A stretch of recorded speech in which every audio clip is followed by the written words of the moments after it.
¿Qué tal estás? Bienvenido a un nuevo vídeo de la serie Emperadores de Roma. En esta ocasión nos toca hablar del primero, del fundador de la dinastía Flavia. Me estoy refiriendo a Vespasiano. Y para esto contamos con la colaboración de Onofre Rodrigo Palomares, que a él debemos tanto el guión como la grabación y buena parte, como vais a ver a continuación, de la edición. Onofre es profesor de educación secundaria en el Instituto Font de Sant Lluís en Valencia. También es licenciado en Historia, experto en Epigrafía y Palografía por la Universidad de esa ciudad, y además tiene un máster en Educación y TICS en la UOC. Y no solo participa él en este vídeo, sino también una antigua alumna suya. Me estoy refiriendo a Melissa Loya. Y es más, os aconsejo que activéis los subtítulos porque el principio del vídeo lo hace esta exalumna en latín y los vais a tener en castellano. No os preocupéis, pero tenéis que activar los subtítulos. Y yo agradezco mucho la colaboración de estas dos personas. Y ahora sí, comenzamos con Vespasiano. Titus Flavius Sabinus Vespasianus, natus est in Sabinus ultrareate, ui commodico, cui nomen est Palacrinae, quindecim calendas decembris vesperi, quintus sulpicio camerino cornuto. Popaeo Sabinus consulibus ides anno nono post Christum. Palacrinae est oppidum Sabino in via Salaria, in montum Apenninorum, sino quod nunc est citareale in municipio Reatino in Latio regione. Is mortus est novem calendas Iulias anno 79 post Christum. Vespasianus fuit princeps Romanum, qui principatum Flaviorum incepit ad anno 70, usque annum 96 post Christum. Fortissimos in militia fuit, ed ad principatum usque processit. Imperator et Augustus nominatus est. In principato suo a calendes Iulis anno 69 post Christum, usque ad novem calendas Iulias anno 79. A Neronianis praeceptis, quae superioribus annis imperium rexerum, descedere conatus est, res novas comitens quae Flaviorum principati cursum signature eran. Vis neo cognoscere, procedimus.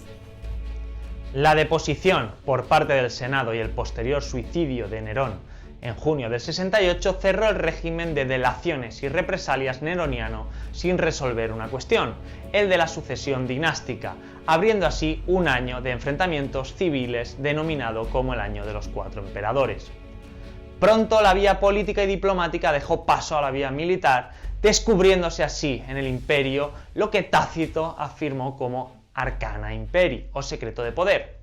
Este no fue otro que el del control de las provincias a través de sus legiones, adquiriendo estas últimas un papel esencial durante las siguientes 4 centurias romanas hasta la caída imperial final. Por un lado, Galba desde Hispania, apoyado por Verginio Rufo desde Germania, quien había sofocado las rebeliones galas, reclamó el trono para sí. Pronto los pretorianos eliminaron a este y los senadores propusieron a Otón, gobernador de Lusitania, como nuevo emperador frente a Aulo Vitelio, al mando de los ejércitos del Rin, gobernador de la Germania inferior y recién proclamado por sus tropas como emperador. Las fuerzas de ambos se midieron en Bedriacum, saliendo vencedor el segundo de ellos y siendo reconocido como emperador por parte del Senado. Por su parte, la alternativa provino de las legiones de las provincias orientales, las cuales proclamaron también a su general como emperador, a saber, Vespasiano. Este contaba con el apoyo de 7 legiones y algunos de los gobernadores provinciales más destacados, como por ejemplo el de Tiberio Julio Alejandro, aspirante al trono durante los primeros compases después de la muerte de Nerón, y gobernador de Egipto, el archiconocido Granero de Roma. Pues bien, la rivalidad entre ambos pretendientes finalizó con un enfrentamiento bélico en Cremona a finales del 69, en cuyo desenlace final tuvieron un destacado papel las legiones danubianas a favor de Vespasiano, otorgando la victoria a este. Con el trono en el bolsillo, inició su marcha triunfal a Roma, la cual no se produjo hasta finales del año siguiente, es decir, del 70. Como ya avanzábamos anteriormente, Vespasiano no regresó a Roma hasta octubre del 70, momento en el cual pacificó de manera definitiva la situación en Oriente. Mientras tanto, en la misma Roma, su lugarteniente Licinio Muciano, estrecho colaborador de este en las campañas de Siria, mantuvo en orden los asuntos políticos de la capital glacial. No obstante, y volviendo al asunto oriental, la guerra en Judea fue uno de los acontecimientos más célebres y a la vez funestos del reinado de Vespasiano. De hecho, algunos historiadores incluso han tildado la intervención romana de primer genocidio judío u holocausto olvidado. Y es que fue a su hijo y sucesor en el trono, Tito, a quien se le encomendó la tarea de sofocar la rebelión judía, latente desde el 63 a.C., cuando se le obligó a la provincia a tributar como uno de sus estados vasallos, y reactivada bajo el mando del tiránico procurador Gesio Floro, no teniendo ningún tipo de piedad a la hora de ejecutar las órdenes recibidas.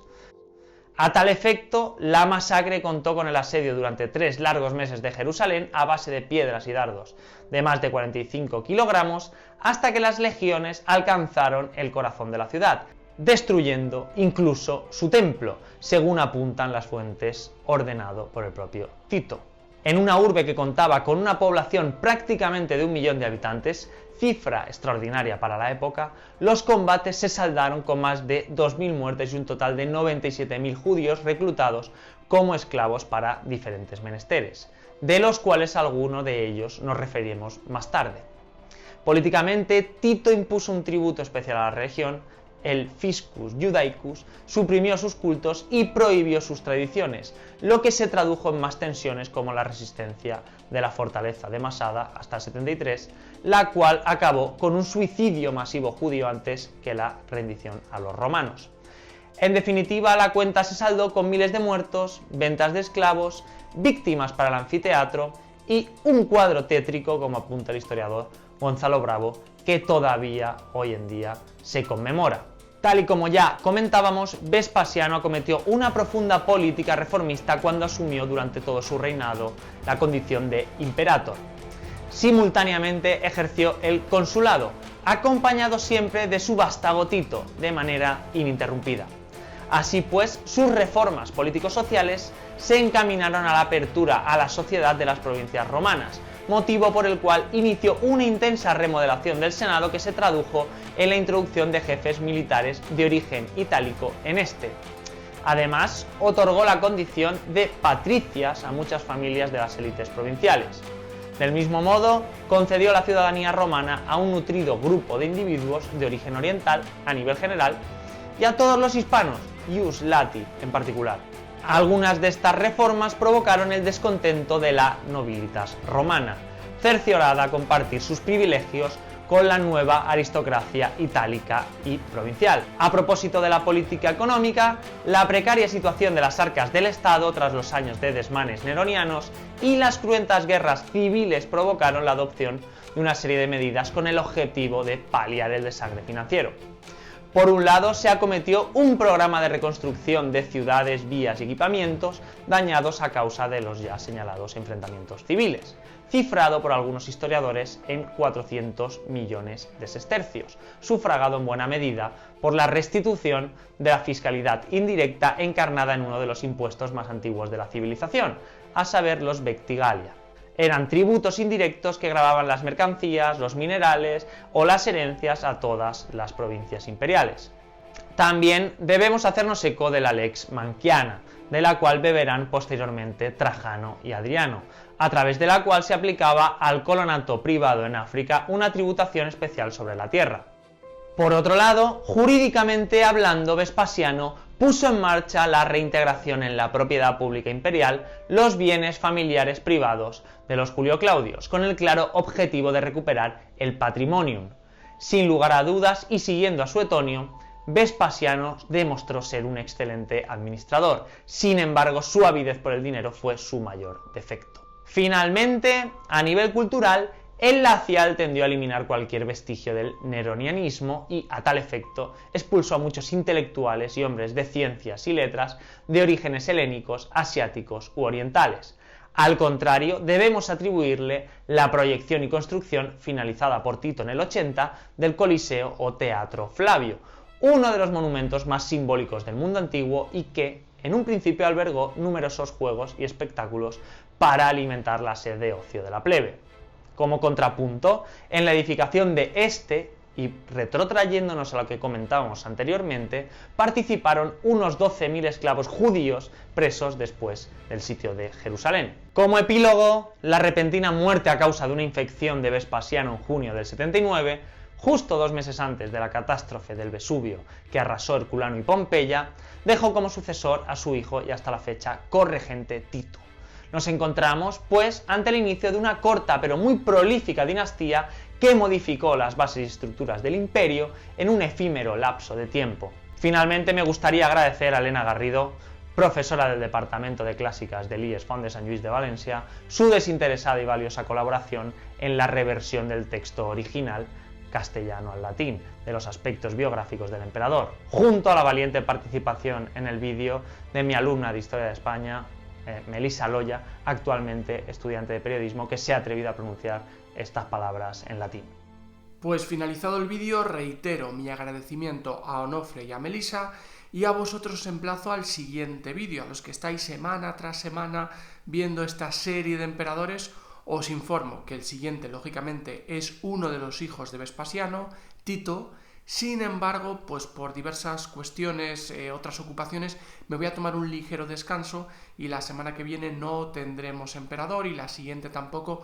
Probablemente dentro de un mes retomemos con Tito y a partir de ahí sigamos con Domiciano, Nerva, Trajano, etc.